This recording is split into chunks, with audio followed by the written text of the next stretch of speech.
Welcome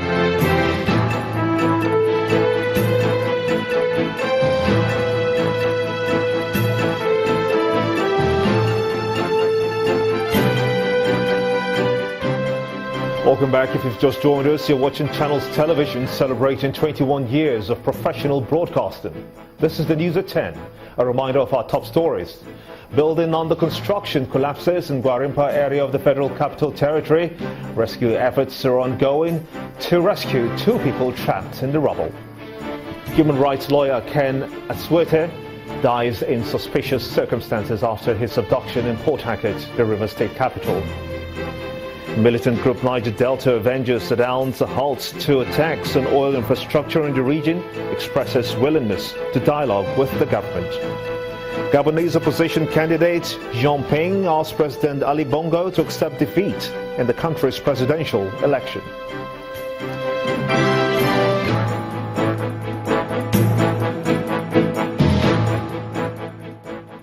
Do remember that all our top stories can be found on our website, is channelstv.com. And on youtube.com/channelsweb. Do visit m.channelstv.com to view us live on your mobile device. You can also download the Channels TV app for Android, iOS and Windows phones from your respective stores. Besides the news and updates, the Channels TV app has an eyewitness feature. We encourage you to use it to share those pictures and videos or news of happenings around you. Just install the app, then tap and swipe to reveal the eyewitness menu and follow the instructions.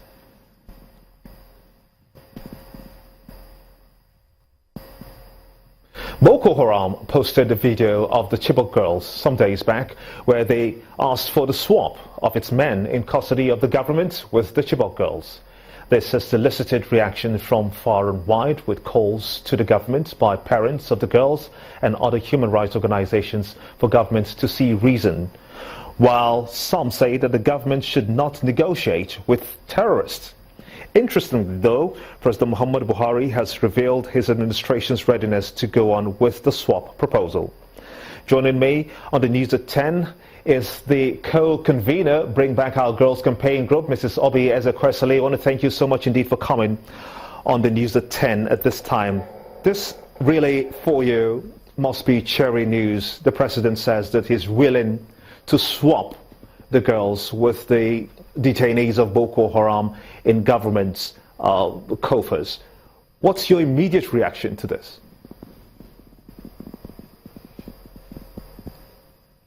Well, you recall that the president had sometime earlier, maybe the end of December, stated that they would be interested in negotiating with the Boko Haram sect, but that the problem was that they didn't have credible intelligence on which of the groups were the people they should be negotiating with. And subsequently, when we met with the president in January of this year, he said exactly the same thing to us, the lack of credible intelligence. When the proof of life video came out from CNN, the reaction to it was still lack of credible intelligence. And then by the time Amina Ali came out, the president did indicate that her coming was going to be very helpful because they hoped to get vital information. That's the right quote. Vital information that would reinvigorate the search for her classmates, her schoolmates. And then nothing followed any of these milestones that we considered to be potential leads. And then the August 14th plea for rescue video, as we have called it. And then we began to hear, well, we don't know which function of Boko Haram to speak to. And in all of that, we see a certain consistency, which is that it's almost not as engaging as one would hope it should be. The reason being that there is almost a sense that the action is supposed to come from those who are holding the girls. Well, I think that the government needs to go in search of everything that's necessary in order to enable the kind of decision making that should be taken at this time. Does this bill give you any ray? For 867 days. That's too long a time. My apologies. Does this in any way give you some ray of hope that the government is taking a step in the right direction?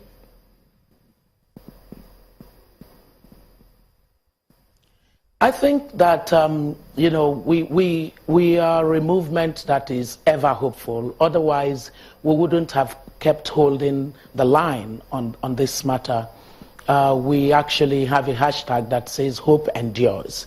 That's to tell you that we are very, very optimistic that with a sustained focus and a very engaged approach to this matter, that Chibok girls can come back. So when you ask that question in that way, I don't want it to appear as if we do not see any ray of hope. What we want is that we want evidence of the fact that there is not a laid-back approach, that we need to say something that is more deliberate and intentional. And the reason that I say this is the last statement attributed to our president in faraway Nairobi is that that the Boko Haram, the terrorists, should find an international NGO to speak to if they don't trust to speak to the government. Well, we as a country have 218. We're holding on to that number since Amina came back.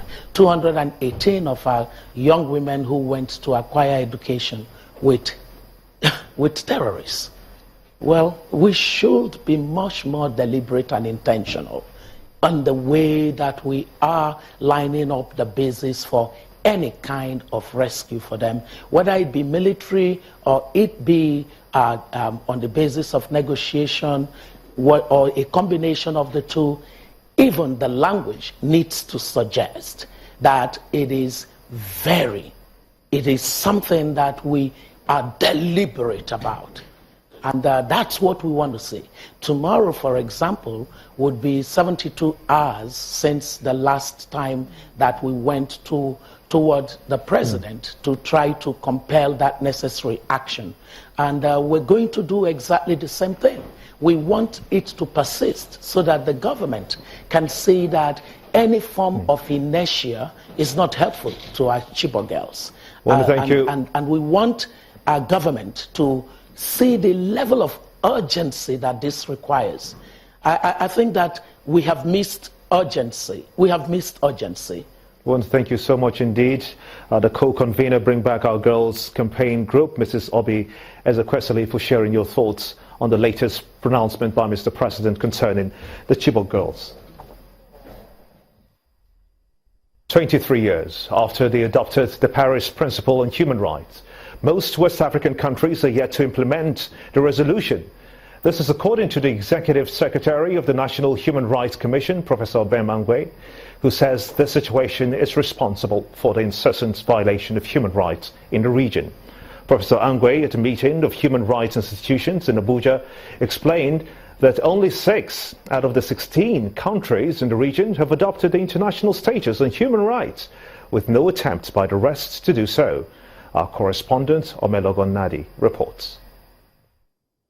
The Paris Principle, drafted in Paris, the French capital, in 1991 and adopted by the United Nations General Assembly in 1993, are a set of international minimum standards which specify the status and functioning of national human rights institutions for the protection and promotion of human rights. 23 years after its adoption, about 10 countries in West Africa are yet to ratify it, 1 out of which has no existing human rights institution. The Executive Secretary of Nigeria's Human Rights Commission, at a meeting of human rights institutions in West Africa, blames the low level of compliance across the region on this state of affairs. With only 4 countries having a status in West Africa, one can only imagine the level of compliance of human rights requirements at this moment. While the ECOWAS Commission accepts its role in advancing the promotion and protection of human rights in the sub-region, the representative of the United Nations High Commissioner for Human Rights in West Africa says legislation and implementation in member countries are key. It's not just a matter of submitting reports, accepting the recommendations and turning the page and looking at without a thorough implementation and making sure that changes are happening on the ground and for the people. Some of the human rights violations which this annual general meeting of the Network of National Human Rights Institutions will address are press freedom, prison congestion and status of awaiting trial inmates, rights to education and employment, and child labor. Omelogo Nadi, Channels Television News. Still ahead on News at 10. Bureau for Public Procurement plans first stage of electronic procurement, beginning with 6 ministries. That's on Business News. Join us again.